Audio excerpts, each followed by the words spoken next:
और अब आपको बताएं कि मलिर कंटोनमेंट बोर्ड के वार्ड 7 में दोबारा गिनती एमक्यूएम और पीटीआई के उम्मीदवारों में टाई हो गया। दोनों उम्मीदवारों को 269 वोट मिले।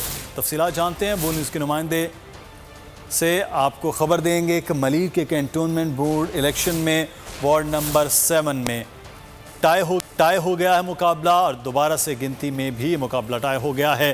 269 दोनों उम्मीदवारों को वोट मिले हैं, जिनके ताल्लुक एक एमक्यूएम से और दूसरे का पाकिस्तान तहरीक-ए-इंसाफ से है।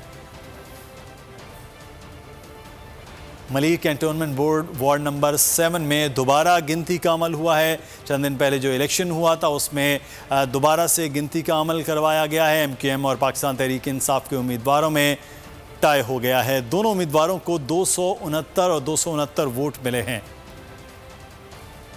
हालिया कैंटोनमेंट बोर्ड इलेक्शन में Malir cantonment board ward number 7 में अब दोबारा से गिनती करवाई गई है और दोबारा गिनती के अमल में दो पार्टियों के उम्मीदवारों के दरमियान मुकाबला टाई हो गया।